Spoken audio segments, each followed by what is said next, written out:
트럼프 대통령이 협상 불만족을 드러내며 이란을 끝장내야 할 수도 있다고 말했습니다. 이런 와중에 호르무즈 해협 인근에서 연쇄 폭발음이 들렸다는 소식이 들어왔는데요. 종전 전망이 더 어두워지고 있습니다. 트럼프의 속내는 무엇일지 민정훈 국립외교원 미주연구부 교수와 분석해 보겠습니다. 어서 오십시오. 네, 안녕하세요. 네. 자, 지금 계속 들어오고 있는 속보부터 짚어보겠습니다. 호르무즈 해협 인근의 이란 남부 항구 도시에서 세 차례 연쇄 폭발음이 들렸고, 그리고 미군이 이란의 드론을 요격했다라는 소식까지 계속 나오고 있는데요. 상황이 좀 급박해 보이는데 지금 어떤 상황으로 보고 계십니까? 아무래도 그 호르무즈 해역 말씀하신 그 지역을 중심으로 해가지고 미국과 이란 간의 어떤 군사적인 좀 긴장이 이제 좀 충돌로 이루어진 것이 아닌가 생각하고 있습니다. 속보에 나온 것을 보면 뭐 이란산 드론이 미군 함정 주변에 접근을 했고, 그것에 대해서 미군이 자위권 차원에서 이제 그 드론을 공격을 했고, 그리고 이와 더불어서 이제 그 인근에 있는 이란 그 해군 기지 미사일이 날라올 것으로 보였던 그 부분도 이제 타격을 했다, 이런 얘기가 나오고 있는 거거든요. 예. 그래서 얼마 전에 있었던 그러한 군사적 충돌과 유사한 상황이 아닌가 좀 보고 있습니다. 뭐 이번에도 미국과 이란 모두 좀 신중한 대응을 좀 보일 거라고 보이고 있어요. 자위권 차원이고 확전을 경계하는 모습을 보여줄 거기 때문에 이것이 현재 진행되고 있는 종전협상에 크게 장애물이 될 것 같지는 않지만, 어쨌든 이란과 미국 모두 지금 강대강치를 이어가면서 더 기싸움을 이어가고 있는 상황으로 보입니다. 예. 교수님께서 보시기에는 판이 깨질 정도의 일은 아닐 것이다라고 분석을 하신 건데, 그런데 이번 공습에 대해서 물론 언론사 보도입니다만 새로운 공습이라는 표현이 나왔거든요. 앞서서는 이제 자위권 차원이다라는 그 용어가 나왔었는데, 새로운 공습, 뭔가 분위기가 좀 달라지는 게 아닌가 걱정이 되는데요. 좀 지켜봐야 될 것 같아요. 새로운 공습이라고 한다면 이번에 그 미국과 이란 간의 어떤 군사 충돌의 강도가 좀 강해진 것이 아니냐. 그래서 그런 부분에서 우려가 나온 것 같은데요. 또 그 구체적으로 어떠한 그 무기가 사용이 됐고 어느 정도의 피해가 있었는지는 좀 지켜봐야 될 것 같고요. 어쨌든 말씀드린 것은 미국과 이란이 호르무즈 해협을 봉쇄하고 역봉쇄하는 기간이 길어지다 보니까 양국 간의 어떤 그 갈등이나 대치가 길어지면서 마찰이 불가피한 이런 상황이 계속 진전하는 것 같습니다. 뭐 그런 부분에서, 그리고 또 이란 같은 경우에는 혁명 수비라든지 해군이라든지 민병대라든지 다양한 형태의 어떤 그 군사 조직이 있고, 이러한 그 넓게 퍼지는 호르무즈 해협이라든지 미국과의 전선에서 어떤 그 중앙 정부나 군의 혁명 수비대의 어떤 그 강력한 통제력이 어떤 작용하지 않는다는 분석도 있기 때문에 이게 우발적인 충돌의 가능성도 배제할 수가 없습니다. 그렇기 때문에 이 부분에 대해서 이란 정부가 혁명 수비대가 어떻게 대응하는지 지켜봐야 될 것 같습니다. 예. 지금 협상은 어떻게 진행되고 있는지도 짚어보겠습니다. 이란은 미국이 자꾸 꼴대를 옮기고 있다, 이렇게 비판하고 있거든요. 네, 지금 협상 어떤 상황입니까? 미국은 미국이 원하는 걸 좀 더 달라는 거고, 이란은 이란이 원하는 것을 지켜야 된다, 뭐 이런 입장이 아닌가 좀 생각하고 있습니다. 그러니까 지금까지 나온 언론 보도를 보면 호르무즈 종전을 합의를 하고 호르무즈 해협을 개방을 하고, 그다음에 우라늄 농축된 우라늄을 폐기한다. 예. 이 정도까지는 원칙이 됐는데, 그러면 어디에서 어떻게 폐기할 것이며 그 부분에 대해서 어떻게 논의할 것인가, 이런 부분에 대해서는 아직 불명확하거든요. 근데 이란 입장에서는 일단 합의하기 어려운 이란 핵 문제는 추후에 협상을 통해서 얘기를 하고 종전 합의하고, 그다음에 호르무즈 해협을 개방하고 동결돼서 일부를 해제해달라, 이러한 자신들의 요구를 주장을 하고 있고, 이거를 미국이 받아들여야 한다, 뭐 이런 주장을 하고 있는 거거든요. 그런데 예. 단계적 접근법에 대해서 미국이 어쨌든 조금씩 양보하면서 이제 접점을 찾아가고 있는 상황이기 때문에, 그런 부분에서 이제 이란이 어떻게 보면 우위를 점한 것이 아닌가, 이렇게 판단을 할 수 있고요. 미국 입장에서는 이제 그러한 부분이 언론에 알려지다 보니까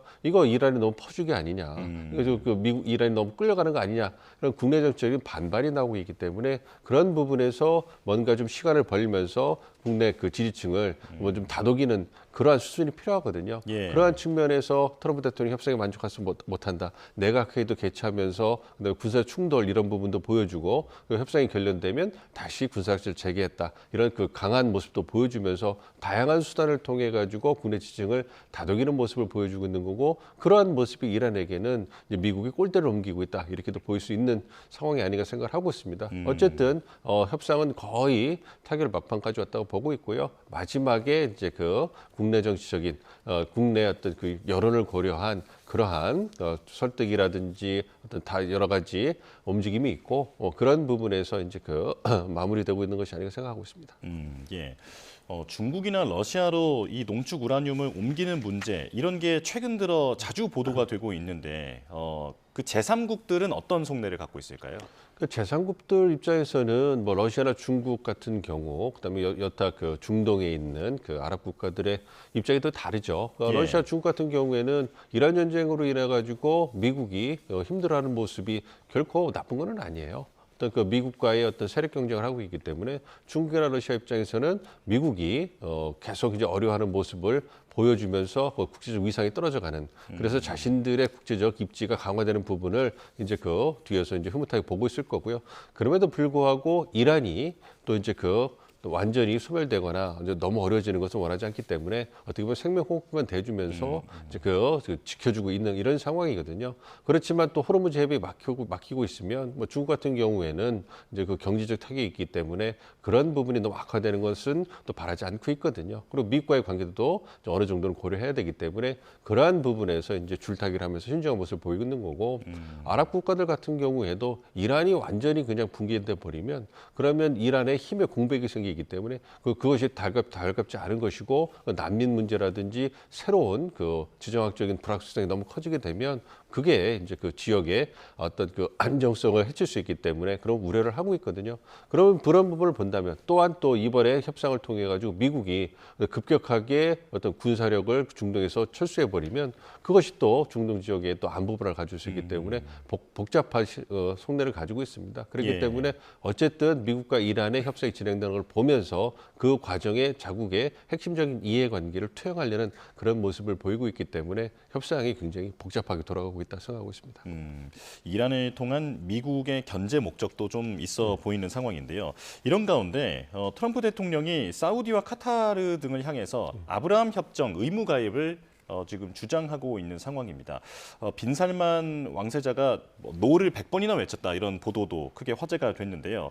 지금은 아브라함 협정, 그러니까 걸프국들이 이스라엘과 사이좋게 지내라라고 하는 그 부분을 어떤 이란 전쟁 종전의 조건처럼 지금 트럼프 대통령이 내미는 듯한 느낌이거든요. 어떻게 보십니까? 그 아브라함 협정이라는 것은 트럼프 일기 행정부 때 야심차게 시행한 그 중동 평화 정책 구상이에요. 아브라함이라는 분이 뭐 유대교, 기독교, 이슬람교 공통 조상이기 때문에 또 종교적 화합, 그다음에 중동 지역의 평화를 상징하기 위해서 아브라함 협정이라고 명명을 한 거고요. 그리고 2020년 9월 트럼프 일기 행정부 때요. 그때 이스라엘하고 4개 국가가 관계 개선을 했어요. UAE, 바레인, 나중에 모로코, 수단이 동참하면서 상당히 성공적인 협상이다 이렇게 평가를 받았고요. 예. 사실 트럼프 대통령이 2020년에 재선에 성공했으면 그러면 사우디아라비아와 이스라엘의 관계 개선을 이제 도모했을 건데 재선 실패했고, 그럼에도 불구하고 2023년에 거의 이제 뭐 바이든 행정부에서 이 사우디하고 이스라엘의 관계 개선이 거의 이루어질 뻔했는데 공교롭게 그때 이제 가자 전쟁이 터진 겁니다. 그러면서 분위기가 식은거든요. 근데 지금 국면에서 이제 그 아브라함 협정을 꺼낸 것은 이제 그 재선에 성공해서 이 그 사우디와 이스라엘의 관계 개선을 트럼프 대통령이 추구할 거다 이런 전망이 있었는데, 지금 상황에서는 이 현재 진행되고 있는 이란 핵 협상이 너무 지지부진하고, 그러니까 국내 그 공화당 강경파가 봤을 때는 너무 이란을 퍼주기를 하는 거고, 너무 유약한 모습을 보고 미국이 이란 핵을 저지도 못하고 너무 끌려가는 거 아니냐 이런 얘기가 나오니까 지지층을 이제 그 달래기 위해서 큰 틀에서 이란을 포함한 아브라함 협정을 추구하고 있는 것이고, 그리고 그 부분으로 이란과 협정이 진행되고 있는 것이다. 그렇기 때문에 나를 믿고 좀 지켜봐 주면 내가 주장해온 중동 지역의 항구적인 평화를 만들 수 있을 것이고, 그 중심에 아브라함 협정 그리고 이란 핵협상이 있는 것이다. 그래서 사우디, 이스라엘, 이란 모두 미국의 우호적으로 이제 그 입장을 갖도록 만들어서 미국 역사상 전례 없는 그러한 중동의 우호적인 미국의 우호적 세력 균형을 만들 것이다. 이러한 모습을 보여주려고 하는 것 같아요. 그래서 예. 아브라함 협정을 얘기를 하고 있는데, 말씀해 주신 것처럼 사우디 같은 경우에는 팔레스타인의 독립 문제를 두고 이스라엘과 각을 세우고 있기 때문에 쉽지가 않거든요. 그래서 그 부분에서 신중한 입장을 보이고 노라고 계속 이야기하는데, 트럼프 대통령이 갑자기 아브라함 협정을 다시 이제 압박을 하니까 그런 부분에서 이제 그 반발하는 모습을 보여주는 것이 아닌가 생각을 하고 있습니다. 예. 남호 대응 얘기도 보겠습니다. 정부가 사실상 이란이 공격한 게 맞다라고 조사 결과를 발표했는데요. 하지만 이란은 극구 부인하고 있는 상황입니다. 우리 정부도 이제는 증거가 나오는 상황에 조금 더 공세적으로 나설 것으로 보이는데 하지만 상대가 모두 부인하고 있으니까 이게 외교적 득실을 따져보면 뭐 어떤 걸 기대해 볼 수 있을까요? 또 말씀해 주신 것처럼 이란 측의 소행이 거의 이제 확실해 보이죠. 그렇지만 말씀해 주신 것처럼 공격을 어디서 발사했는지, 발사 원점, 공격을 고의적으로 했는지, 그리고 공격을 이란 측에서 했는데 구체적으로 어떠한 주체가 했는지, 혁명수비대인지, 정규군인지, 민병대인지 이 부분을 확정하기가 좀 어려운 부분이 있거든요. 왜냐하면 나무에 있는 CCTV를 놓고 봤을 때 처음에는 기억하실 거예요. 어떤 자살 드론이 저격 드론이 공격한 것이 아닌가 봤는데 CCTV를 보니까 이 타격하러 오는 그런 물체가 속도가 굉장히 빨랐다는 거예요. 그렇기 때문에 드론으로서 속도가 나지 않기 때문에 지금 판명난 이란산 대한 미사일일 것이다. 이런 쪽에 무게가 실린 것이고 그리고 그 이후에 구체적인 조사를 해보니까 지금 말씀해 주신 것처럼 이란의 소행이 거의 확실하다. 그러나 확정짓기 어려운 부분이 있다. 이런 얘기를 하거든요. 어쨌든 이 부분을 통해서 우리 이제 외교부에서 잘 아시는 것처럼 주한 이란 대사를 초치해서 결과를 설명하고 그래서 명확한 증거를 먼저 제시를 했을 거라고 생각합니다. 그걸 통해 가지고 강도롭게 비판을 하고 그다음에 재발 방지, 그다음에 사과를 요청을 하고요. 뭐 가능하다면 배상 조치까지 할 수 있는 이러한 추후 조치를 할 건데요. 그와 더불어서 가장 중요한 거는 이제 호르무즈 해협에 이제 억류된 우리 선박과 선원의 안전을 이제 요청하는 부분이 있는 거거든요. 그런 부분에서 이제 강도 높게 이제 이란을 압박할 거라고 생각하는데요. 그럼에도 불구하고 말씀해 주신 것처럼 이란 측이 계속 부인한다면 그 부분에 있어서는 아무래도 좀 한계가 있지 않을까 생각을 하고 있습니다만 굉장히 이란도 궁색한 변명만 하고 있기 때문에 우리 측의 주장과 압박에 대해서 어느 정도로 수긍하고 재발 방지라든지 서가 부분을 비공식적으로 하지 않을까 생각을 하고 있습니다. 어쨌든 이런 호르무즈 해협의 봉쇄가 길어지면서 이러한 불상사가 발생을 했는데요. 다시는 이런 일이 발생하지 않기를 기대하고 있습니다. 예. 그렇다면 공식적은 아니더라도 물밑에서나도 이란 정부가 우리 정부와 협상을 좀 할 수 있을 것 같은데 이번 사건을 지렛대로 삼아서 호르무즈에 갇혀 있는 우리 배들을 좀 보내달라라고 하는 요구를 충분히 할 수 있는 상황이겠죠. 그렇죠. 그렇습니다. 가장 중요한 것은 이제 재발 방지 약속을 받아야 되는 것이고요. 그다음에 사과도 받아야 되는 것이고 그리고 말씀해 주신 것처럼 우리 선박과 선원의 안전이 중요하기 때문에 얼마 전에 호르무즈 해협에서 우리 선박이 한 척이 무사히 나오지 않았습니까? 그러한 부분을 이제 선례 삼고 그리고 이번 조사 결과를 바탕으로 해서 우리 선박과 선원들이 안전하게 호르무즈 해협에서 빠져나올 수 있도록 이제 요청을 하고 압박을 해야 되겠죠. 그렇기 때문에 이걸 꼭 레버리지 쓰지 않더라도 이제는 한국과 이란과의 어떤 관계를 고려해서 이란 정부가 보다 적극적으로 나서야 될 때가 되는 것이고 이제 우리 정부에서도 이제 우리가 갖고 있는 국력을 바탕으로 해서 이제 이란을 압박하면서 우리의 어떤 이해관계를 충족시켜 나가야 되지 않을까 생각을 하고 있습니다. 네, 알겠습니다. 여기까지 말씀 듣겠습니다. 민정훈 국립외교원 미주연구부 교수와 함께했습니다. 고맙습니다.